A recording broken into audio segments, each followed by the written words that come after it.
Pronto, estamos ao vivo já. Só colocar uma musiquinha para introduzir aqui enquanto você se organiza. Aí depois a gente começa a nossa conversa. Porra, mano.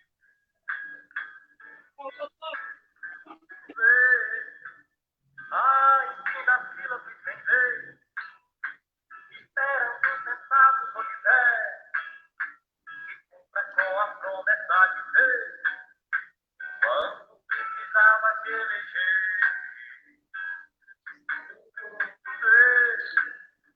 Quantos tantos que distribuiu. Daqueles que não tem nada com Deus. Que Jesus que conquistou seu poderio. O homem nunca mais apareceu.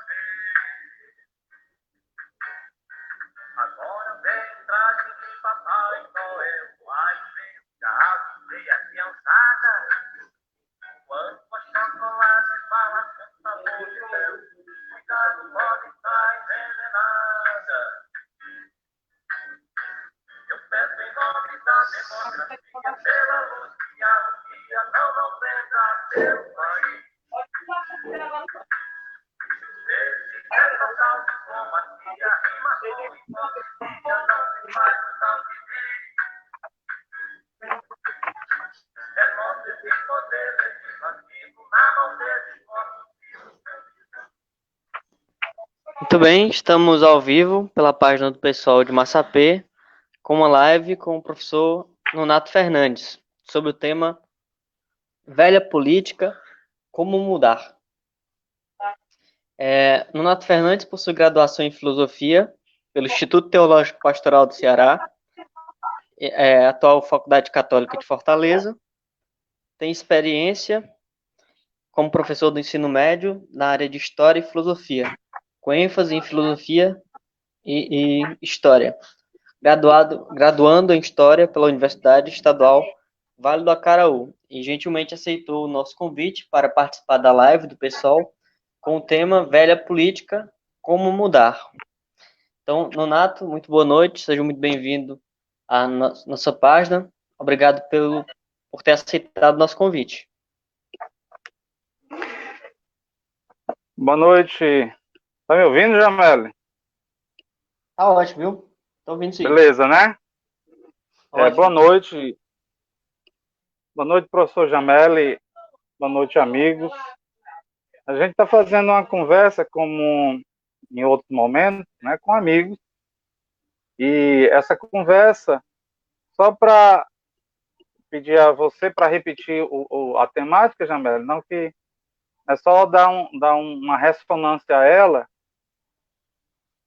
Velha política, como mudar? É o tema que a gente sugere.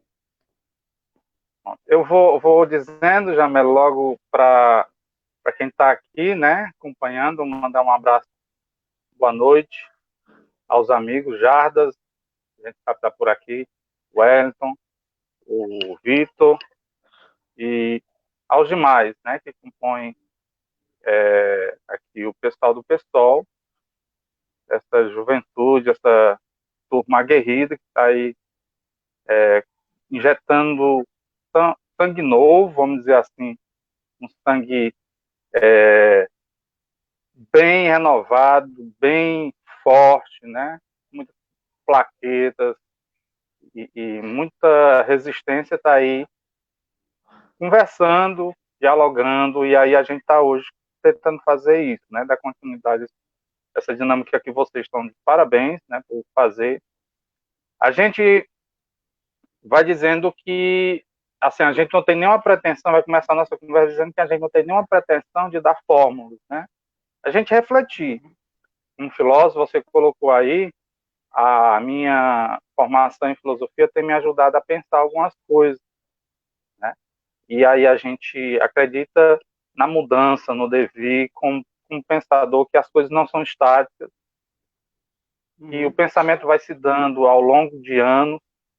E aí nós temos alguns anos, nós enquanto Massapê, né, enquanto Brasil, Massapê 120 e poucos anos, não é isso? O Brasil 500 Então, 500 e poucos anos. O estado do Ceará é uns 400 anos só, né? Então, assim, e a nossa, né, história é uma história recente comparada a outras histórias, né? E a gente vai hoje transitar um pouco pela história do Massapê. A minha segunda formação é em História, né? A gente está terminando agora a nossa monografia, não é um TCC, não é um artigo, é uma monografia, porque eu quero produzir uma reflexão. Eu quero ajudar a pensar, fazer uma reflexão. E aqui dizer que a gente não tem as respostas. Eu tenho acompanhado os debates aqui, que têm sido muito bons, muito proveitosos para quem realmente sabe tirar proveito, né, das coisas, quer se despir, se desarmar. A gente tem que se desarmar um pouco dos preconceitos, das convicções formadas e tentar reformulá-las. Então, assim, eu tenho me proposto a fazer um pouco essa reflexão do que eu quero trabalhar na minha monografia. Eu já tenho escrito muita coisa, e aí eu vou transitando para uma outra história que não é a história oficial, não faz parte dos cânones da historiografia, mas quer construir uma outra história, uma outra narrativa. A gente precisa disso. Não pegando pelo lado de dar voz, né? Mas que a gente precisa escutar um outro lado, precisa escutar uma outra história. E aí a gente faz esse trabalho, né? Eu estou agora concluindo e vou falar sobre história política, história de Massapê. Renato, Vou... o que nessa história, eu lembro que você escreveu um artigo que para mim é muito significativo, porque conta a história daqueles que foram exterminados porque contrariaram um grupo político influente da época, né? E essa história foi enterrada no açude de Acaraú-Mirim. Então, assim, que tipo de história é essa que se conta sob o ponto de vista dos vencidos? Ou seja, a história oficial conta a história dos fortes, dos vencedores, das oligarquias, né, daquelas pessoas que têm sobrenome famoso, né? Você vê o livro do Oswaldo Aguiar, de 64, se não estou enganado, 68, acho que 68. E aí o livro do Oswaldo Aguiar, basicamente, é um livro que conta a história, né, das grandes oligarquias que chegaram no município. Por exemplo, a dona Úrsula, né, que foi a avó do Dom José, foi que fez fazenda aqui no município, que veio habitar o centro e tudo mais, ali onde hoje talvez, onde seja o alto da cadeia, né? Então, o que você poderia destacar como história dos vencidos no município? O que foi escondido dessa história, sob interesse político? Jameli, só para destacar a sua fala, né? O pessoal, muita gente não conhece, mas aqui eu tenho esse livro, Jameli, eu tenho esse livro, vou ver aqui, posiciona. Ó, Pronto, ótimo. Massapê em Foco. Esse livro é de 1968. Esse livro, Jameli, ele é escrito a partir da percepção que se tem da história, a história linear, a história dos grandes fatos, dos grandes feitos, dos grandes heróis, dos grandes vultos. Uhum. Daí que a gente, datas, né? Datas, pessoas, então, é muito significativo isso, mas assim, esse tipo de história, ela é pensada a partir antes da escola de análise, das escolas de análise, né? Embora já tivesse a escola de análise, já tivesse que é uma história mais crítica, uma escola que vai pensar, né? Uma outra historiografia, um outro modelo de historiografia, mas mesmo assim, em 68 esse livro é escrito. Vamos lembrar que 68 são 64 golpes, 64, então são 4 anos depois do golpe. Fim de 68, começo de 69, são 4 anos depois do golpe. A gente tem que dizer que foi o golpe militar de 64. A ditadura começou em 64, né? Uhum. E antes desse livro ser escrito, do golpe de 64, em 45, no Estado Novo, tem um outro livro que eu estou pesquisando. Eu não tenho esse livro, estou pesquisando nos sebos, um livro antigo, Notícia Histórica de Massapê.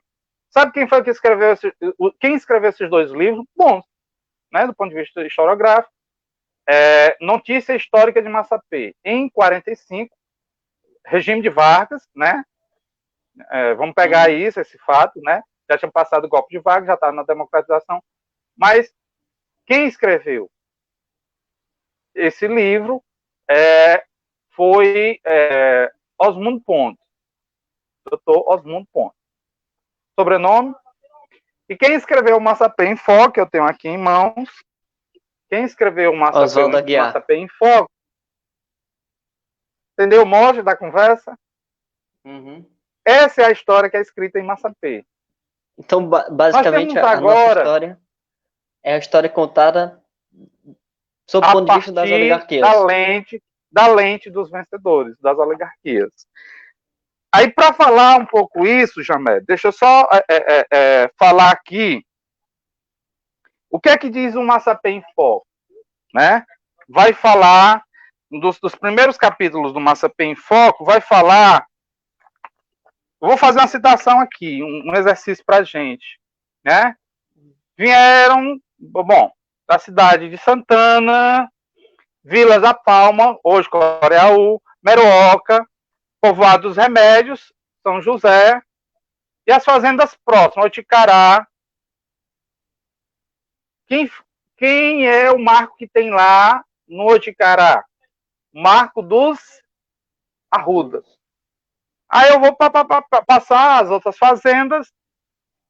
Essa é a parte que fala das famílias povoadoras, Jamel. Aí diz, de 1882 a 1908, chegaram em Massapê os Olegários, os Carneiros, os Albuquerque, os Adeodatos, os Arrudas, os Pontes, os Menescais, Liras, Aguiares, Frota, Medeiros, Alves, Araújo, Ximenes, Andrade, Dia, Carvalho, Arteiro, Carneiro, Vasconcelos. Minha família e a tua não foram citadas, não, mas elas vieram. Naquela época e em épocas posteriores. Elas construíram também algo em Massapê. E não são citadas. Né? Não são citadas. Então, assim, a partir dos Frotas, do Dom José, da Úrsula Balbino, né? As famílias que tinham posse, então, assim, a ocupação do Ceará, eu estava lendo, vou dar umas dicas de leituras aqui, né? Livros que são bons. Esses, e tem aqui Uma Nova História do Ceará. Uma Nova História do Ceará. Esse livro, ele se propõe a ser, a partir de outros protagonistas, outros historiadores, que querem contar um pouco da história, né, sobre várias análises. Nós temos hoje em Massapê, e eu me proponho, a partir de um grupo que quer fazer isso, contar uma outra história. A gente tem muitos trabalhos na universidade que vão por esse lado, né? Falando do coronel Chico Lopes, né? Falando da disputa política, da história política, análise a partir dos Albuquerques e Pontes. Tem colegas que a gente sabe que tem. Mas, assim, eu não sei se eles estão também com essa pretensão de fazer uma análise crítica. Alguns livros, alguns trabalhos, têm trabalhos produzidos que vão fazendo isso, né? E o meu trabalho agora vai muito nessa linha. Eu escrevi um artigo, você falou, né? Está aqui meu livro, digo meu livro porque foi um trabalho, né, que o professor estudando História do Ceará, disciplina de História do Ceará, tá de cabeça para baixo. Nossa história, nossa gente, nossa história. Nossa gente, nossa história. O organizador é o professor Carlos Augusto. O Ceará é republicano. Então, os outros colegas foram contando histórias, a micro-história, dos terreiros de Umbanda, do sindicato da sua cidade lá no Coreaú, dos engenhos, né? De cana, os ofícios, os trabalhos. Eu fui contar a história da Irmandade da Cruz, que não é contado nesses dois livros, Jambélio. Tá entendendo? É verdade. Não é contado, porque assim, se quer esquecer essa história, se quis aniquilar um grupo de pessoas que foram protagonistas, que escreveram, fizeram uma história. Massapê existiu essa irmandade, que é a Irmandade da Cruz, assim como existiu a organização do Antônio Conselheiro, uma irmandade mística, um grupo de místicos, de sertanejos, de espoliados, de explorados, que estavam, né, expulsos pelo latifundiário, pelas oligarquias, pelo o coronelismo mesmo, né, essa força que explora mesmo, que utiliza desses aí como são desclassificados.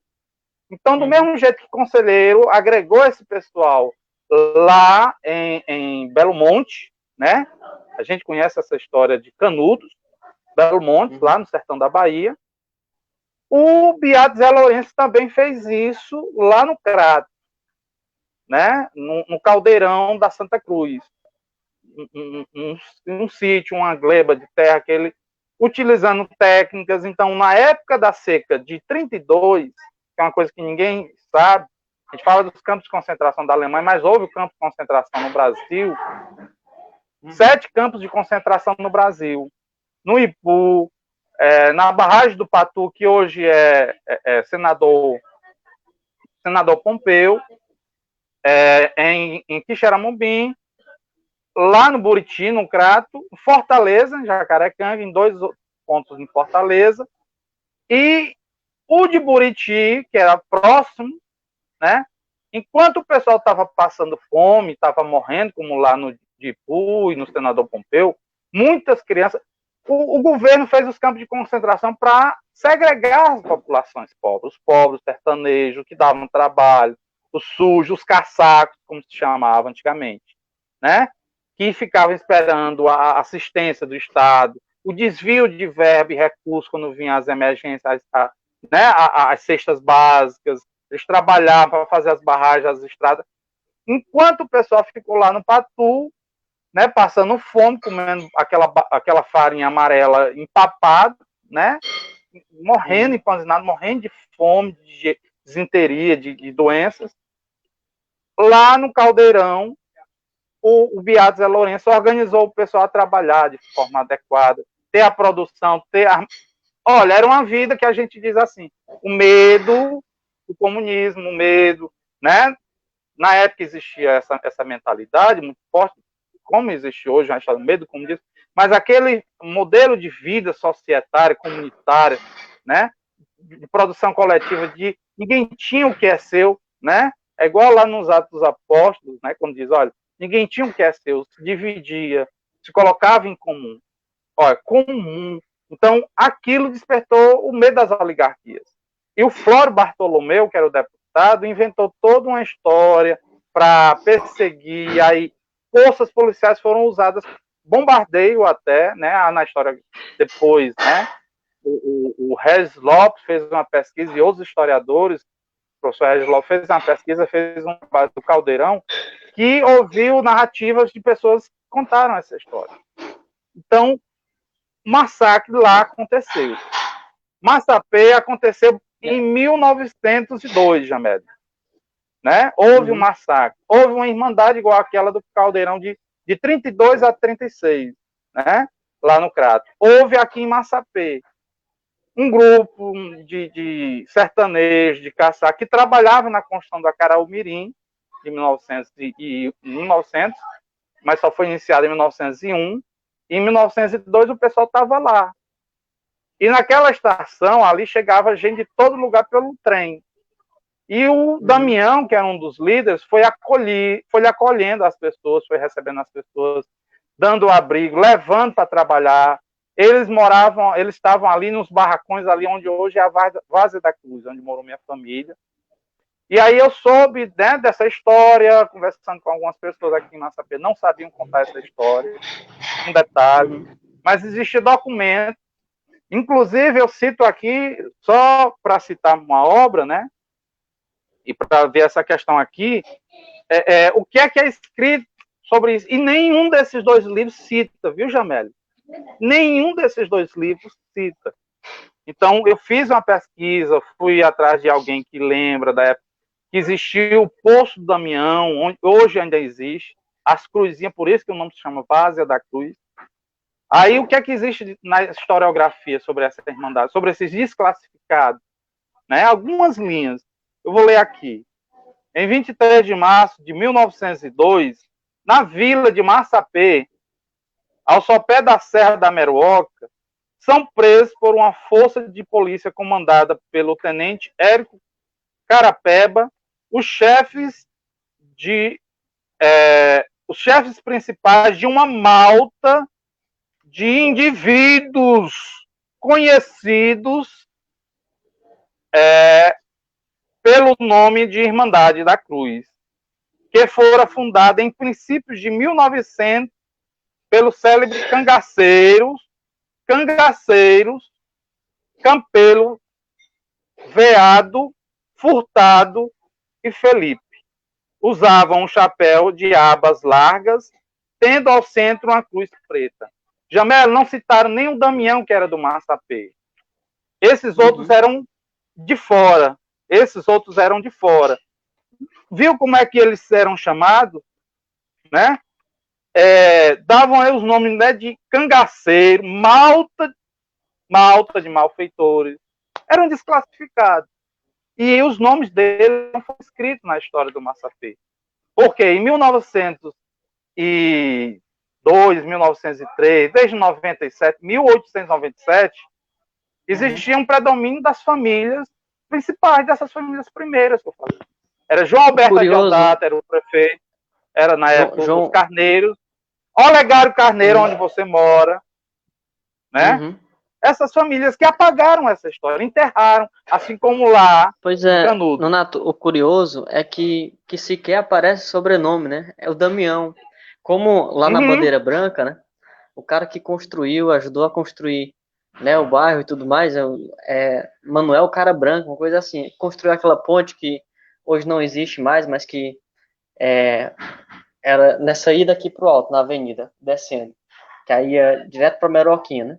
Não existe mais a ponte, mas quem construiu, aparece lá o nome da pessoa, só o nome. Quer dizer, como ele não é Pontes, não é Albuquerque, não é nome que interessa, aí é só o Joaquim, o Manuel, o Zé, o Damião, né? Ou seja, há um interesse sistemático em esquecer, né, a história de outras pessoas, porque não interessa a historiografia oficial. Negar, exato. A questão é de negação, Jamel, porque assim, a gente analisar isso sob o ponto de vista de o que eram essas pessoas. Eram desclassificados, eram pessoas perigosas, né, que pensavam diferente. A minha narrativa, o meu trabalho, eu faço esse trabalho a partir de uma pessoa, eu tenho que dar o crédito, né, ao Antônio Tomás Neto, né, ele escreveu sobre o Acaraú-Mirim. Assim, entendeu o quê? O Acaraú-Mirim foi o segundo açude, o maior açude, na época, em 1900, depois do Cedro, o segundo maior açude, né? Então veio muita gente para cá, não tinha ainda o Castanhão nem o Oroz, era o Cedro, o maior açude, né? Que foi feito numa seca de 1877. Essa história do fenômeno da seca, da indústria da seca, de se usar a seca, o político usar o argumento, a desculpa da seca, para angariar verba, recursos, e aí desviar recursos, isso é uma prática antiga. Mas esse fenômeno da seca sendo usado não só como um fenômeno climático, mas um fenômeno social, ele vem de 1877, da seca de 1877, maior seca do Ceará, né? Do século XIX. Então, assim, foi construído o açude aqui em Massapê, né? E veio muita gente por conta de que tinha a estrada de ferro. Assim como na época da estrada de ferro, Massapê, surgiram essas famílias simples e as famílias que depois vieram, né? E tinham terras, fazendeiros, de latifundiários, de, né? Políticos. Elas vieram, né? Porque foi construída a estrada de ferro e tinha uma estação aqui no Massapê. Já tinha a fazenda da dona Úrsula Balbino, né? Ficava ali, como você diz, se estendia da matriz até ali o alto da cadeia. Então, assim, foram as famílias ocupando, né? essas famílias tinham condições de enriquecer e foram para o norte, migraram na época da seca, de outras secas, né, a de 1900, e tiveram condições de voltar, ir para lá e voltar ricas. O Damião foi, na minha pesquisa eu digo que o Damião foi, também, como o Antônio Tomás eu digo que ele foi, voltou, mas voltou pobre. Então, assim, o rico vai ficando cada vez mais rico e o pobre vai ficando, né, só com a prole, só com os filhos. Damião não tinha filho. Uhum. E aí ele assumiu aqueles sertanejos, aqueles pobres, uma liderança, né? Então é negar que houve isso em Massapê. Houve gente que desviou recursos, houve gente que enriqueceu, e houve um cara lá, o Damião, com esses outros sertanejos. Tinha mulheres, né? Que se rebelaram, que reclamavam, reivindicavam, ó, Jamé, reivindicavam. Tem comida para nós, o povo estava passando fome, e aí houve desvio, não veio. Damião brigou, reclamou, gritava ali, onde é aquela estação, na praça, juntava os pobres, vinha buscar os pobres abandonados e levava para lá, para os barracões, trabalhavam, e aí eles eram desassistidos. Então, esses desassistidos, esses desocupados, chamados desocupados, esses fanáticos, né, os caçacos, e aí o título vai falando disso, né? Vai falar dos caçacos, né? Então, os desclassificados, os caçacos, eles questionando as estruturas opressoras, mexeram com as estruturas, e aí as famílias, de certa forma, se sentiram, né? Vamos dizer assim, incomodadas e silenciaram essas pessoas nas águas, né? No massacre mesmo, né? Levaram uns presos, ninguém tem notícia, Sim. mas massacre. Uhum. Estão lá enterrados nas águas do Acaraú-Mirim. Então, só para ilustrar, nós temos um fenômeno de 1902, um rebelde político, um dissidente, um sem sobrenome, que de repente resolveu enfrentar os poderes da época, só com a força da palavra mesmo, Sim. e foi punido severamente, foi assassinado, né? Foi assassinado e foi enterrado ali nas águas do Acaraú-Mirim, junto com a construção da ponte. A questão, né, trazendo um pouco para a nossa fala, né, que essa é a velha política, né, a política de silenciamento daqueles que são contrários. Qual a diferença dessa política do século passado, do início do século, a construção da Estrada de Ferro, né, que começou aqui no município de 1881, se não estou enganado, e aí em 1902 com o assassinato do Damião, porque contrariou as forças políticas da época. Qual a diferença de 1902 para hoje? É só os sobrenomes também, dos que são oprimidos, no caso, porque os opressores são os mesmos? Jamel, eu analiso da seguinte forma, que tudo isso que acontece hoje, ele acontece acontece com a nova roupagem. Tudo que aconteceu naquela época, ele aconteceu dentro de um contexto, a gente não pode pecar por anacronismo, mas a gente tem que perceber que tem coisas que têm suas sutilezas. Eu estou fazendo várias leituras, né?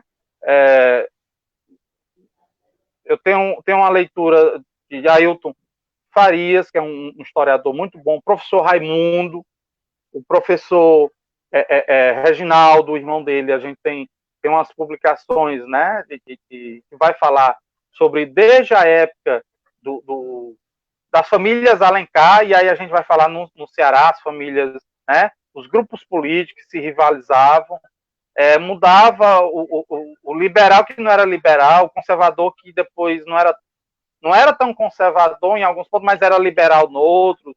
Então, assim, isso vai mudando, tá entendendo? E a história política do Ceará, Josiane Parente, né, vai falar a nível de Ceará como é que isso se deu até a história, nesse livro, Nova História do Ceará, tem capítulos que vão falar desse período, da época do colônia, da época do Brasil Império e República. E vai falar agora no Ceará das mudanças de Tasso. Mudanças, né? Em que se questionava os coronéis. Então, os coronéis não eram o mesmo.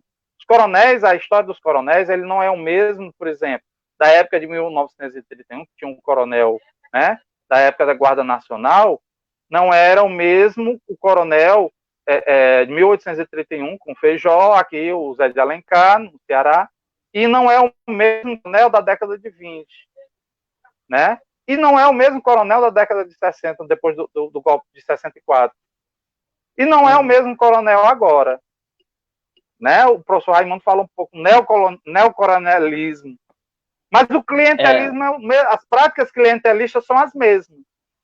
Uhum. Na época do Império e depois na Ceará província, o compadrio, ainda da época de que o índio recebia a visita do colonizador português, dava a filha, uma ou duas filhas na sua prática, na sua cultura, e aí você tinha a história da parentela. A parentela, então agora ele é parente. O português era bom fazer esse tipo de acordo.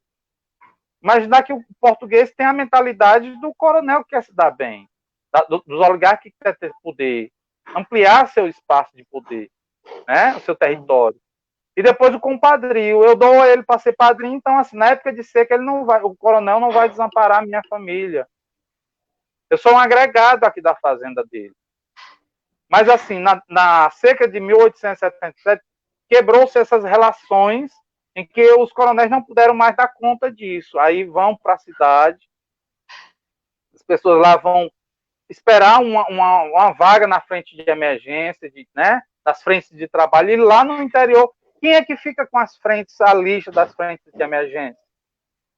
Eu lembro que a minha mãe falava, né, para mim, alguns dias a gente conversa, em 82, na seca de 1982 aqui no Massapê, que tinha frentes de serviço, essa turma de hoje não sabe.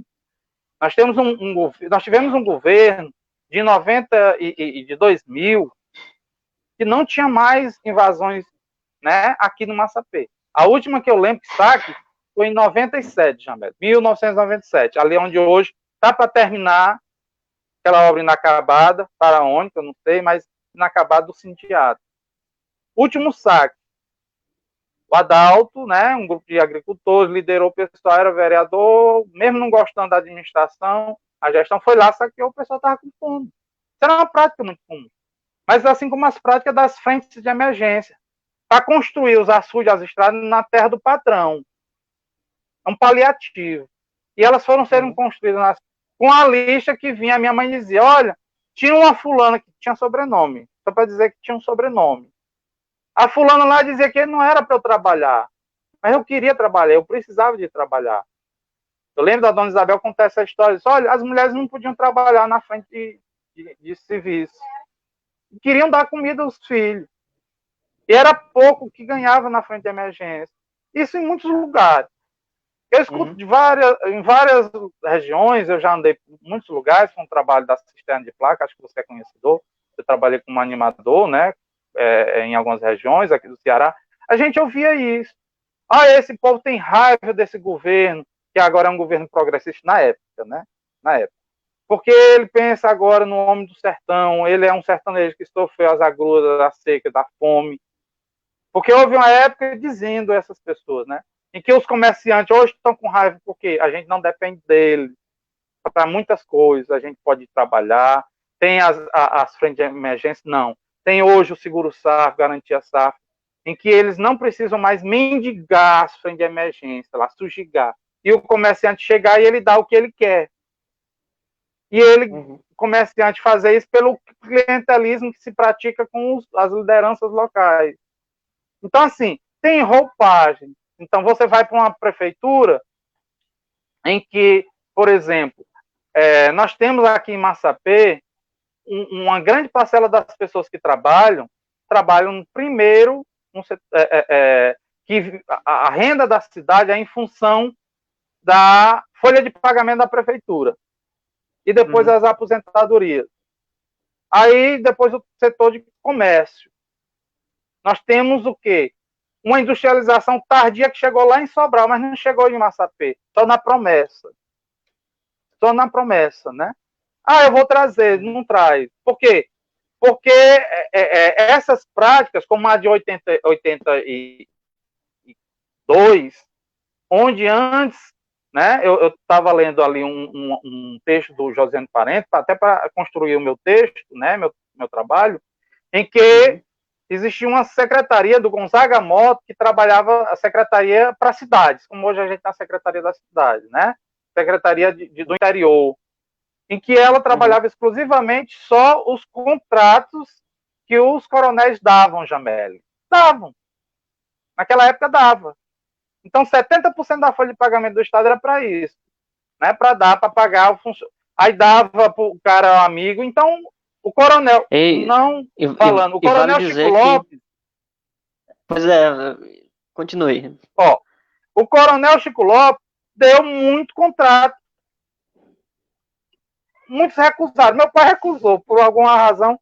Ele não queria ter patrão, assim, essa coisa. Ele trabalhava na prefeitura, porque era muito de confiança do coronel Chico Lopes, né? Mas outras pessoas receberam. Eu tenho uma tia-avó que recebeu um contrato de merendeira. Então, muita gente aqui tinha isso, recebeu aqui no Massapê. E aí, Jamel, um detalhe. Ainda hoje, o coronel Chico Lopes faleceu, ainda hoje as pessoas são gratas a ele. Então, essa coisa do compadrio. Você dá um filho, eu conheço uma história em família que você dá para ser padrinho e aí você fica o resto da vida querendo pagar, né? Então, assim, as pessoas criam aquela dependência por aquela coisa de que... E aí as lideranças locais, elas vão fazendo isso. Na época de eleição, você dá um café, hoje se diz que é um café, porque antigamente você esperava a pessoa ir na sua casa, aí ela já tinha ido já na casa de mais outros 3, né? E aí, lá para 5 horas da tarde, esquecia de votar. Tem uma piada do meu amigo Toninho, né? O Jada, irmão dele, conta no Massapê, Bom Humor do Massapê, né? Que o cara chega, vai numa casa de um, vai na casa do outro. Então, dia de eleição era assim. E as pessoas achavam isso normal. Interessante que as pessoas normalizaram isso. E isso passou a fazer parte da nossa cultura política. Depender do outro. E o vereador pensa que é para ser assim. Eu achei interessante, o Hélio fez uma postagem, né? Tentando esclarecer as pessoas qual é o papel do vereador. O papel do vereador não é pagar a conta de luz, não. O papel do vereador não é dar um uniforme de futebol, não. Pode dar, mas assim, não é para isso que o vereador é. É inadmissível numa cidade do interior o vereador que não estuda as leis. Eu estou querendo falar disso, mas eu estou só dizendo assim. Eu estou com uns amigos, a gente conversando, né, um grupo que pensa, né, debate. Eu estou assim chateado com essa história do ex-governador do Ceará e ex-ministro da Fazenda, foi candidato nas últimas eleições, o Ciro Gomes, dizer que a lei do marco legal, o projeto de lei do marco legal, né, do saneamento, da água, o pessoal não leu. Né? Aquela história de o cara acha que tem resposta para tudo. Não, o pessoal não leu. Então, assim, tem lá no Senado, no site do Senado. As leis da cidade, elas têm que estar acessíveis para as pessoas lerem, questionarem lá na sessão da Câmara. Então, assim, eu não entendo como é que você entra na vida política se você não sabe interpretar texto. Um vereador não sabe ler um texto, não sabe estudar a lei. E aí, na sessão da Câmara, quem é contra, quem é a favor, você já tem ido nas sessões da Câmara. Quando eu falo isso, eu falo que em muitas cidades isso acontece. Não acompanham a audiência pública. E quando a gente quer fazer uma audiência pública, como uma vez eu fui, né, tentando mobilizar o pessoal para uma audiência pública do patrimônio, que é uma coisa que eu trabalho, né, não tinha ninguém, chamaram os alunos da escola. Os alunos não sabiam o que se tratava. E lembro que teve alunos na época, que depois foram meus alunos, na filosofia, foram para o curso de filosofia, um colega nosso que conhece, né? Rapaz, me chamaram lá, eu não sabia do que era. Então, assim, para criar, isso, essas práticas, para fazer audiência. Massapê, eu participei de uns debates que era para discutir o plano diretor da cidade, ainda quando o Balneário estava lá. Né? Veio um grande arquiteto, né, o Fausto Nilo, para discutir, mas as pessoas não sabiam de que é que se tratava. E tem muitos eventos, muitos acontecimentos na cidade assim. Então, assim, os conselhos, eu acredito que pode dar por aí, sabe? Pessoas se interarem, se interessarem. Agora, é inadmissível numa cidade onde o vereador vai se candidatar e pega a proposta, por exemplo, do chefe político. Será que esses vereadores sabem que o Tasso Gereissati, o Cid Ferreira Gomes, aquele outro deputado, que não foi o que eu votei, não. Eu votei no pastor, agora,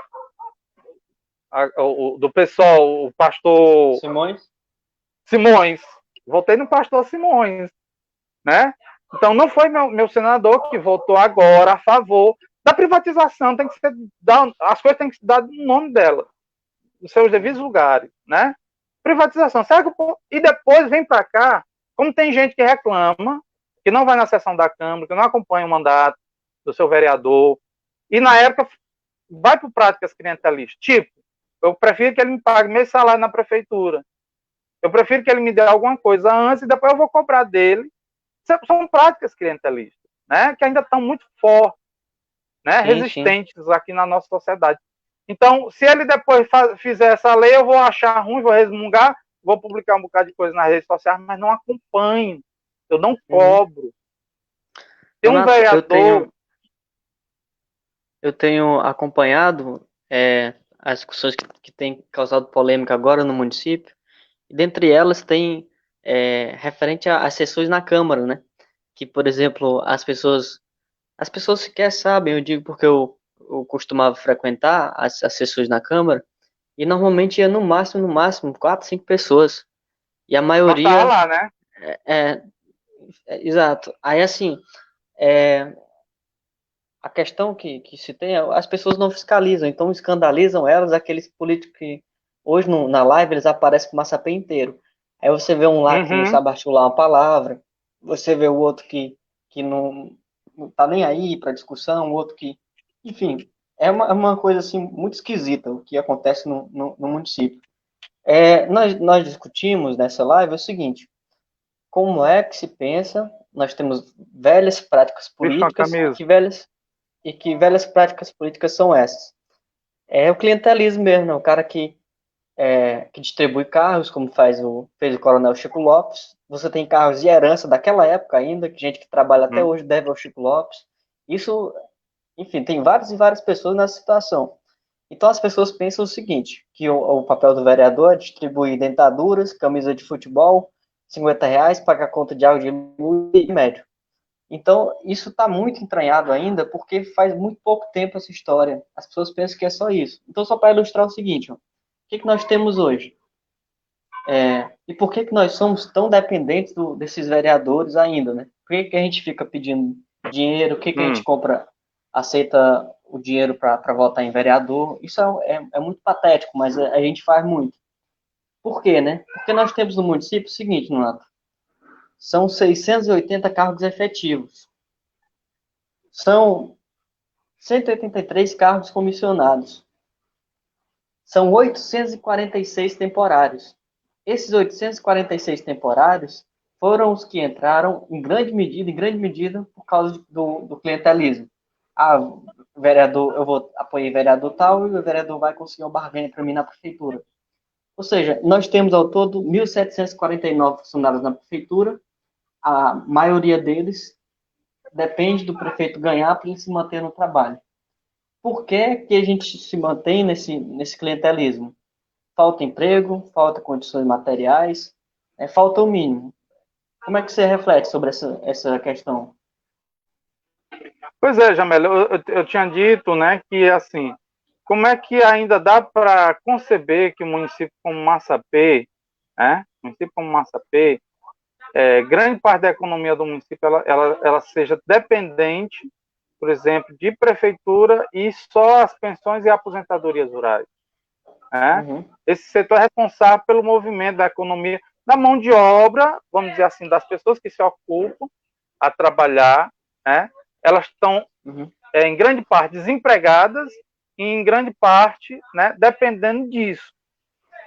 Aí, assim, a gente tem que refletir algumas coisas. A Constituição de 88 diz que o setor público, o público tem algumas coisas que diz que é o do público, sob o predomínio de algumas máximas, né? O critério da impessoalidade, da publicidade, que a gente faz nos concursos, né? Ano passado eu fiz um concurso público lá em Viçosa, né?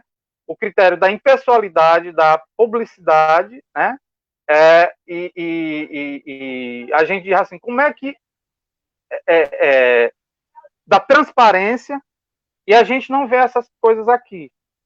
Por exemplo, você contrata as pessoas sem ter um concurso público. Isso é uma lei antiga, né? As pessoas que trabalham no serviço público, elas têm que ser concursadas. Ah, não dá para ficar todo mundo, não. Vai sempre ficar alguém, tá, tudo bem, algum cargo comissionado por alguma resolução, regulamentação, alguma necessidade. Mas como é que aqui a nossa cidade, a maioria das pessoas só estão esperando, sabe? Chegar a época de eleição para tirar uns para. A gente pega na literatura, na época do coronelismo, desses períodos que eu falei, né? E na nossa literatura, por exemplo, tem Dona Guidinha do Poço, né? Tem textos da literatura que vão dizer, olha, quando muda o prefeito, muda todo mundo. E aí vai daqui na cidade, por exemplo, quando muda o governador indica quem é o juiz, indica quem é o desembargador, quem é a indicação do desembargador. E aí criam, por exemplo, os tribunais de conta dos municípios, tribunais de conta do estado. Quem são as indicações para lá, né? Então, quem são as pessoas que indicam para cá? Não, vou indicar vereador ganhou, então o vereador vai ter tantos cargos. Vereador, como é que você admite, como é que é inadmissível um vereador que antes ele não tem projeto, o projeto é muito superficial, é muito abrangente, né? E aí ele pega e diz, olha, eu sou vereador para defender isso, defender aquilo. Você é vereador para defender tudo, mas é vereador para fiscalizar, cobrar transparência. Mas aí o vereador, ele está com carro, com horário, com uma secretaria, né? E aí, se não tem, você tem, por exemplo, 70% daquela secretaria, daquele pessoal, você pode remanejar, indicar, botar quem que você quiser, da forma que você quiser. Então, assim, depois a gente vai vendo, né? Hoje, o portal da transparência, você sabe tudo. Mas, assim, enquanto isso, a pessoa vai botando quem quer, do jeito que quer, sem critério, né? É uma prática que é comum em muitas cidades. Aí o pior é que, por exemplo, você vota, espera que o vereador faça alguma coisa, entre aspas, né? Porque você já sabe o que é que vai dar. Quando você vende seu voto, né? Voto não tem preço, tem consequência. Aí você deixa as coisas acontecer, ganhou um café, né? Uma coisa, uma necessidade mais urgente. Aí quando você vai no hospital, não tem aquilo que você, como cidadão, precisa ter, né? Assistência à saúde. Agora, na nossa cidade, vamos falar, né? Na nossa cidade, a minha filha estuda aqui numa escola da cidade. Aí fica a professora ligando, dizendo, olha, façam aquela lição. Não tem. Para esse momento da pandemia, as escolas não estavam preparadas para dar para um aplicativo, né? A gente usa aqui nas lives, nas conversas, nos bate-papos, vários. A prefeitura não fez isso. Por quê? Porque nós não temos internet para todo mundo. E aí estão fazendo um que se chama gambiarra. Sou filho de um eletricista, fala muito dessa expressão. Gambiarra, né? Então você não tem educação. Um transporte é um transporte precário. A merenda é uma merenda que a gente vê as queixas, as reclamações das crianças. Não é boa. Não é uma merenda, né, que nutra, que seja boa, agradável, sabor, gosto, cheiro, sabor. Então, assim, para citar alguns exemplos. E aí nós temos vereadores que não cobram. Por quê? Porque lá na base o eleitor não cobra. E que, em grande parte, ele está comprometido com um grupo, a clientela dele. A clientela dele. Por isso que a gente escuta num país um discurso de dizer, olha, eu vim para subjugar. É um discurso totalitário, né? Eu vim para subjugar as minorias, ou seja, quem perdeu não tem direito a nada, não. Isso é uma prática que é dita lá pelo presidente, esse que é ocupante de plantão lá no Planalto, mas são as práticas que são... E é mentira, é demagogia barata, Se não é para as outras cidades, eu vou falar, vamos especificamente aqui. Dizer que não, ninguém faz acepção de pessoas, ninguém faz distinção, faz. Porque assim, ele administra o coronel, o oligarca, o político, profissional, já vem do avô dele. Ele faz questão de dizer, ai, meu avô. Né? Eu estava vendo agora quem é que está no Tribunal de Contas da União. Vital do Rego. A família lá da Paraíba, família Rego, a família Vital do Rego, lá na Paraíba, foi deputado, senador, o cara agora foi indicado no Tribunal de Contas da União. A família Sarney. Eu participo de um grupo de estudo que vai falar disso. A família Sarney no Maranhão. A família, se não é a família, mudou, não é mais aquela família Alencar, a família Bezerra, os irmãos Bezerra lá no Crato. Aquela região eles mandam. O Arnon Bezerra, que hoje é prefeito, foi deputado. Sobrinho do Adalto Bezerra, do Humberto Bezerra. Só para a gente territorializar. Os Feitosa, desde a época do Brasil, província do Brasil, né? Ali naquela região dos Inhamuns, o Chiquinho Feitosa. Então, liga isso com o poder político e econômico. Aí a família, né? Aqui agora, não é mais aquelas famílias. Em Sobral é um caso bem interessante, né? Não é mais aquela família do senador dos Bois, senador Paulo Pessoa, mas são os outros família. A Patrícia de Saboia, que hoje está nos desses tribunais do Estado, casado com o ex-ministro, né, ex-governador Ciro, ela é Saboia, dos Tomás lá da Santa Quitéria, né? Então, os Arruda lá na Granja. Então, essa família se ramificou, as famílias vamos ficar, né, dividir aqui, ficar na região. Há estudos sobre isso. E aí vão surgindo outras famílias. Se não é aquela família do Chico Monte, né, a família do Chico Monte ali em Sobral, mas é quem ela apoia aqui no Massapê. Quem ela apoia aqui no Massapê são ramificações. E aí territorializam. Eu tenho voto naquela região. Os Ferreira Gomes, o Aníbal, hoje saiu o Aníbal Ferreira Gomes ainda respondendo da Lava Jato. Então, os Ferreira Gomes estão ali, lá no Baixo Acaraú, lá na Itapipoca e aqui em Sobral. Se não pode ser eles lá no Coreal, mas tem os cristinos. Os cristinos. As famílias lá que sempre se mantiveram lá. Então tem o Zaguiar lá o Zaguiar, só para fechar aqui. O Zaguiar lá é de uma mesma parentela. O Zaguiar do Marcos Aguiar, do Sérgio Aguiar, lá do Camusim, ele vai até o Ipu, até o Coreaú, até o Cariré. E estão aqui no Massapé também. Renato, tá muito boa a nossa fala. As pessoas estão interagindo aqui na live, importante isso. Eu não acompanho, viu, Jamel? Pronto, eu vou só ler alguns comentários. Só perguntando. Uhum. O Francisco Diniz aqui, historiador, tá parabenizando. Olha aí, valeu, rapaz. Francisco. O William Souza, parabéns pela live, dizendo aqui.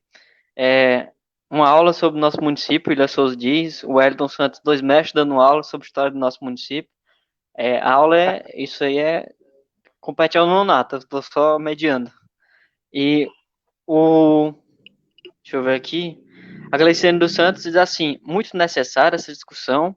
Parabéns, nonato, por buscar resgatar nossas origens e não permitir que seja apagado uma luta social tão importante que não é contada nos livros. Vá em frente nesse projeto. E aí, mais embaixo, o professor Jardas diz assim: professor Nonato Fernandes, parabéns pela reflexão.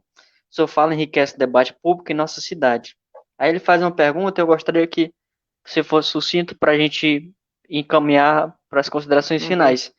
Ele diz assim: Nonato, será que as velhas práticas da política tradicional é um projeto político para se perpetuar no poder? Aí eu emendo. Por exemplo, eu lhe disse aqui o número de funcionários que a prefeitura tem: 1.749. Por que, por exemplo, a gente não evolui como Sobral? Né? Por que toda eleição nós temos a promessa de uma fábrica, né, que, enfim, ela está há 20 anos aí para chegar, agora que chegou uma, e assim, por que a gente não... Isso não é um projeto político? Ou seja, manter só esses 1.749 funcionários aqui na rédea do prefeito que ganhar a eleição, não é um projeto para ele continuar se mantendo no poder? Sim, é uma prática para se manter no poder. Só para dar um exemplo, Jamel, é fora de Massapê. Pois não está falando só do Massapê. Em Senador Sá, a cidade, né, da qual minha esposa, né, morava, né, com a família, é uma prática muito corriqueira, né? Você pega 2 distritos, Serrota e Salão. Você conhece ali Salão, né? Um pouco ali Salão. Sim. Então, assim, você emprega todo mundo e tem que de lá sair o vice-prefeito. Eu digo isso porque é uma coisa que acontece em muitas cidades. Aquele lugar que é decisivo na época da eleição. Aquele lugar que é decisivo na época da eleição. Então, assim, aqui em Massapê não tem um distrito, não, porque são famílias mesmo. Não abrem, tem que ser aquelas famílias mesmo. Então, assim, aquela família tem poder de decisão. Quer ver só um exemplo? O Chico Lopes, quando foi prefeito, ele foi prefeito numa lacuna, só falando da história do Massapê, foi numa lacuna, nessa coisa do vácuo que existiu entre as famílias naquele momento. Eu ouvi uma pessoa dizer ali, Zé, faça favor, o desgaste. Vou chamar... o desgaste delas. Desgaste. Eu vou chamar aqui só para dar um exemplo, né? Aqui, eu não faço que nenhum usa aqui não, viu, Jamel? Aqui bota o filho todo o tempo. Eu vou só dizer aqui, né?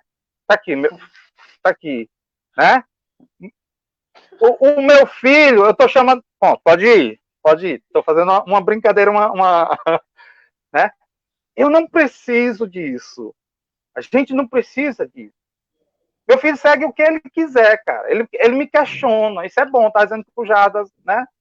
Então, assim, o filho que segue as velhas práticas, a velha prática do pai para se manter no poder, só vou me dar bem se eu continuar meu filho a pensar do mesmo jeito, agir do mesmo jeito.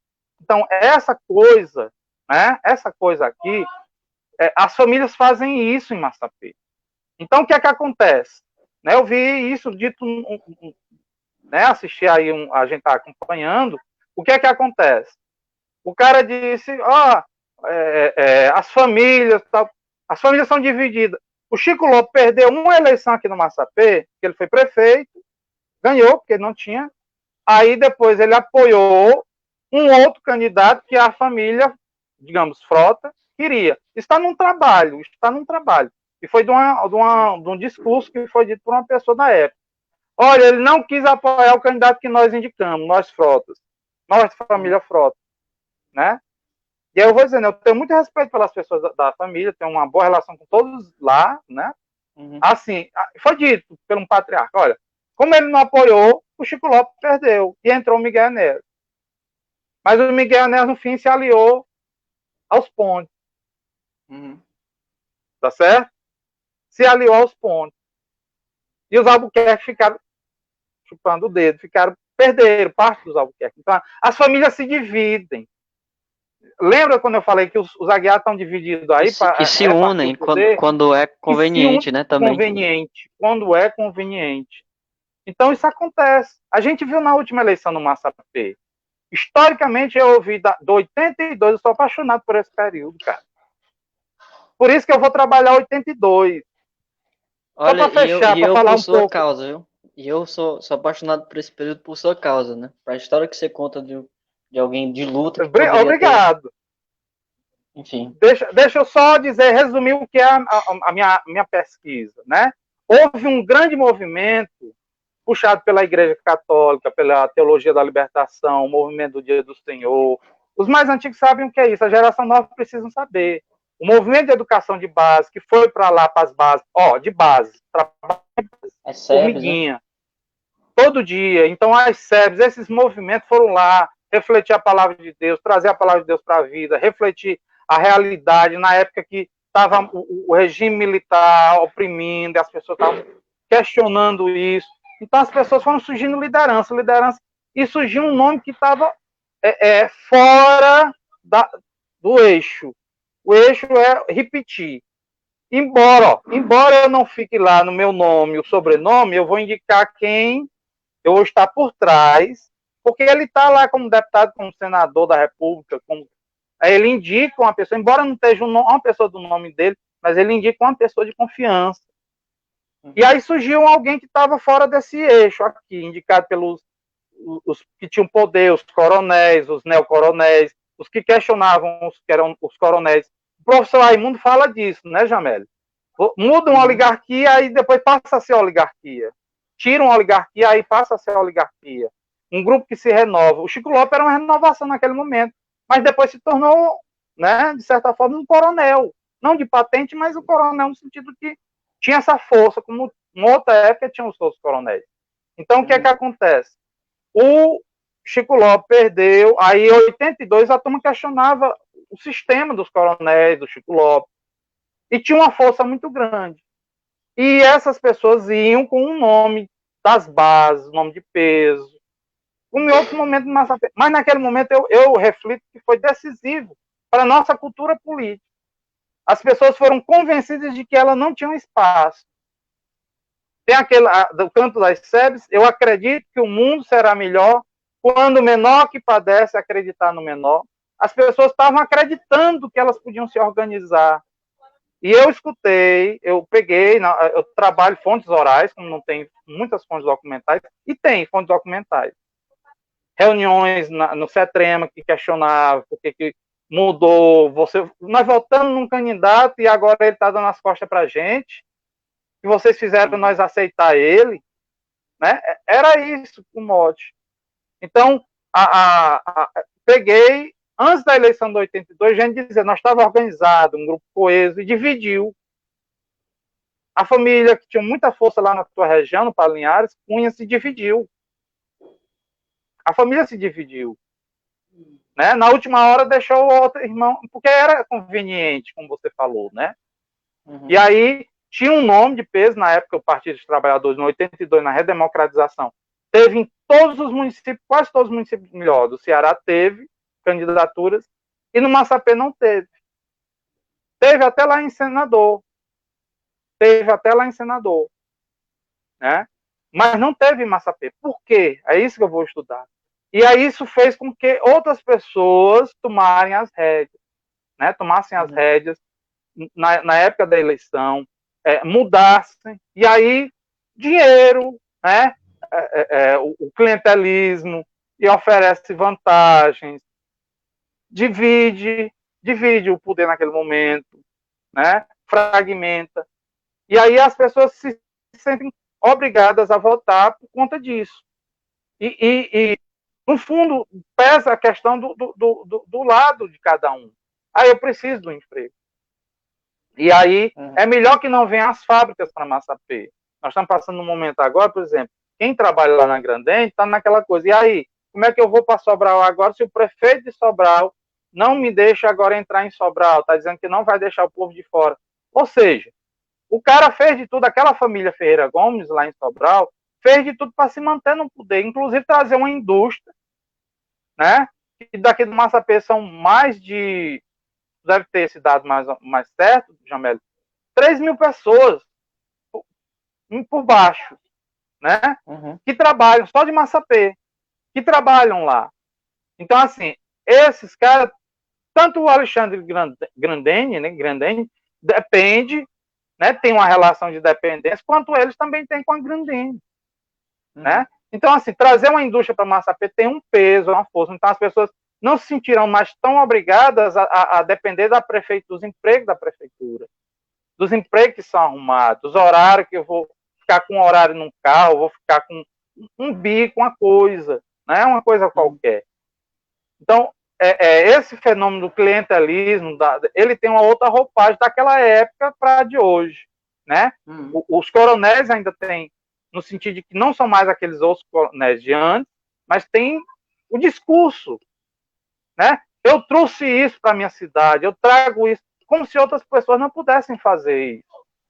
Como se outras pessoas não pudessem, né, ter seu protagonismo.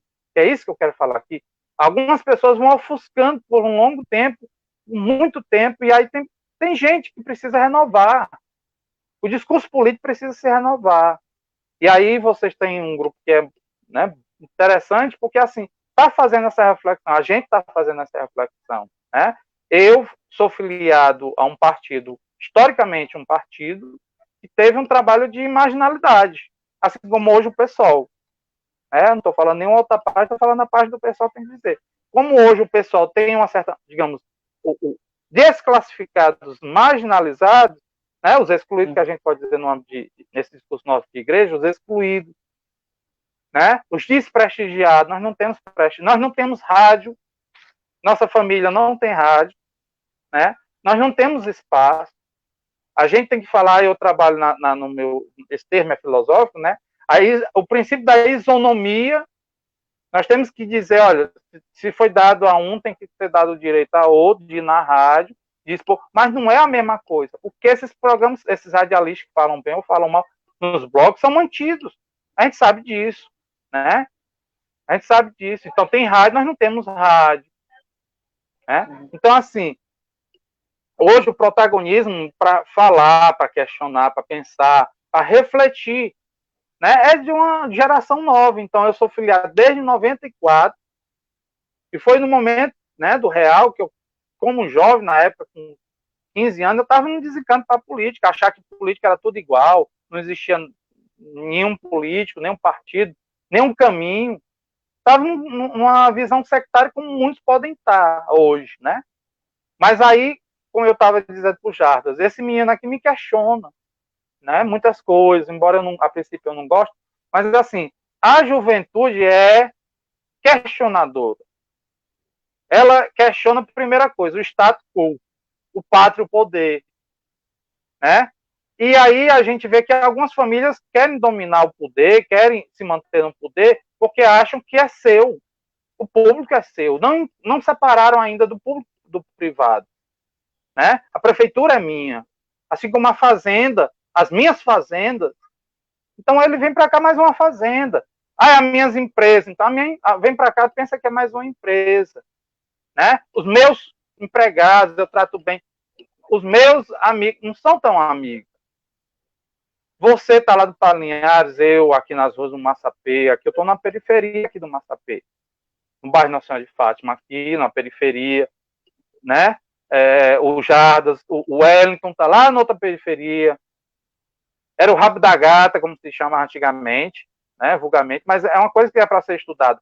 O bairro da Bandeira Branca, vieram o pessoal da Serra, da Meroquinha, fundaram o bairro, né, a rodagem, ali, a gente sabe ali, aquela região, né, do Corte do Ananás. Então, assim, as periferias têm que tomar de conta os seus espaços, as mulheres periféricas, negras, né, mães de famílias, mães, não existe mãe solteira, mas mães forma a família, os modelos de família que a gente tem. Então, assim, não é, eu ando sempre no Massapê. Não, quem anda sempre no Massapê sou eu e você, Jamelo, o Jardas, o Vitor, há algum tempo, o Aristide, tem pessoas, né, que a gente fala, a Rosângela Carneiro, a gente fala de pessoas que a gente conhece, que estão ali, que se envolve, está na cidade, independente de estar alguém financiando, apoiando.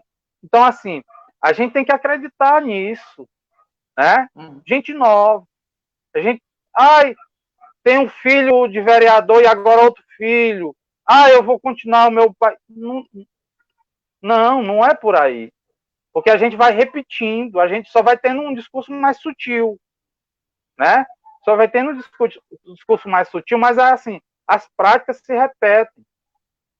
Porque aí, quando chega lá na prefeitura, se não é um concurso público, né? Se não é por um critério da impessoalidade, da publicidade, né? O critério da transparência, você bota quem você quer. Se não é o critério da impessoalidade, né? Você bota quem você quer. Já teve casos, situações, a gente está falando para refletir isso, né? A gente fala essas coisas para refletir. Em que a gente vai na Secretaria de Saúde e que diz assim, eu lembro de uma vez, né, para ir pegar a carteirinha, você é sobrinho da fulana? Porque cidade pequena todo mundo se conhece, né? Quando eu falo cidade pequena, eu falo cidade como Massapê, como Ipu, como o Graça, como Cariré. Por isso que agora, como gente foi descoberta aí, gente que recebeu o recurso, benefício, né, indevido, alguns estavam achando engraçado no começo, depois estavam agora preocupados, comentando como é que vai devolver e tal. Então, assim, divulgaram o lixo e gente ficou chateada. Todo mundo se conhece, cara, em cidade pequena.